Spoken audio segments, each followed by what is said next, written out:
Hey all my wonderful subscribers, it's your girl the Heartfelt Honey here, and I'm back with yet another book review for you all. And this week is Tyrese Gibson's How to Get Out of Your Own Way. So I hope you can see that well.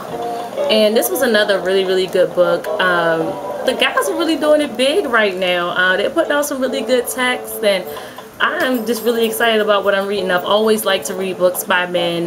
When I was in undergrad, I read like all of Kevin Powell's books. And if you want a review of any of his books, let me know. I'll just, pull out my old notes and do a review from the annotated bibliographies that I did then. But, and if you like these book reviews, give me a thumbs up or a thumbs down if you don't like them. They kind of give me an idea of what you guys like about my channel. First quote from the book is kind of a long one, but we're gonna make it quick, right? Alright, so it says, although most dudes in the hood are making bad choices, shooting, killing, banging, dope slinging, it's consistent that everybody loves Jesus and has a relationship with God. They may not exercise it and go to church every Sunday, but they pray and ask for God's protection while they're out there doing stupid S-H-I-T. I realized this even as a youngster. In the hood, on every Easter, Christmas, and New Year's, we see all of these thugs in their best suits going to church to praise God. Contrary to what you see in the news, every thug loves Jesus. Okay, next quote. When I was a kid, I sang pretty much everywhere I went. Around the house, in the shower, I didn't think for a second that I was any good because nobody in my family ever complimented me on my voice or told me I could sing. In fact, all I ever heard was, Tyrese, why don't you shut up? Or Tyrese, why are you making so much noise? And I thought that was a good point to mention in the book, because the book was called How to Get Out of Your Own Way. And he was talking about not just basically getting out of your own way, but getting past what people would say to you to see the truth about yourself and develop and cultivate the good things and the positives within yourself. And he did that even in the midst of people not necessarily being a big fan of his work early on. People within his own family. And he says, holding on to your past limits your future.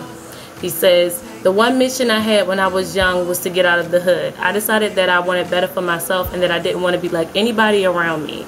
I wanted my life to be the complete opposite of everything and most of the people I grew up around. I really identified with that quote personally myself. He says here, even things you say out loud can affect your mindset. There is power in the tongue, and your energy will live up to the words you speak. I believe that wholeheartedly. I learned that later on in life, but I really try to practice it. I try not to say things that I don't want to see happen or, be a part of my life. Try to speak light and positivity into my day-to-day actions. It says here, we are responsible for who we are. If we don't do things that need to be done, we're just keeping ourselves in spiritual and mental prison. He also says, everyone's going to argue. This is about relationships he's talking about now. Everyone's going to argue. So the question becomes, how do you argue? What are you saying while you're arguing? How far are you going to prove your point or to get your argument across? What are you using to drive your point home? Are you using secrets and private personal matters as ammunition in your argument? And if you are, why are you bringing that up? People do this as a way to get back at the person they're fighting with, to when their mission is to hurt them. And that shows there's a lot more anger there than they are conscious of or want to admit to. That is really good. Trust should not be defined by who someone is when they're with you. It should be defined by who they are when they leave you. Don't think any less of yourself because of what a man does on his own. He's talking about cheating in this particular part of the book. He says it's not going to feel good when you find out, but it has nothing to do with what you're doing or not doing. The fact that you could have improved in any area. Okay, in this part of the book, he's talking about infidelity. He says, don't think any less of yourself because of what a man does on his own. It's not going to feel good when you find out, but it has nothing to do with what you're not doing or the fact that you could have improved in any area. I want women to stop owning the fact that their man was cheating. Stop owning it. Stop feeling like it's your fault or you could have done something any differently than what you were doing.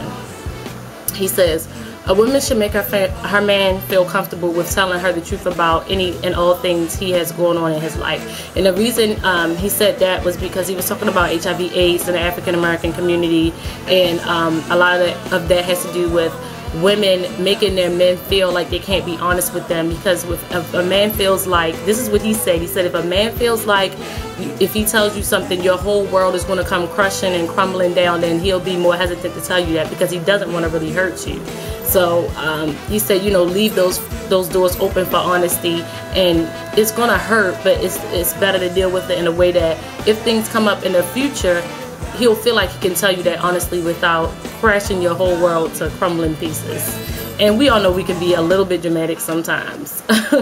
Then he talks about pains of pride, and I love this part.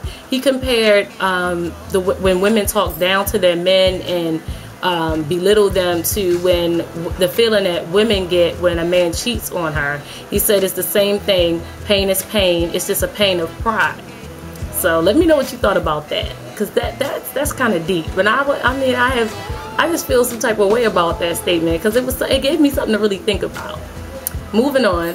The more positive affirmation you can give your partner, the further the negative spirit will be from your relationship. He was just talking about feeding people positive, affirming, happy things to keep them motivated, as opposed to diminishing their spirit, because the enemy will come into your relationship and destroy it if you do the opposite of positivity.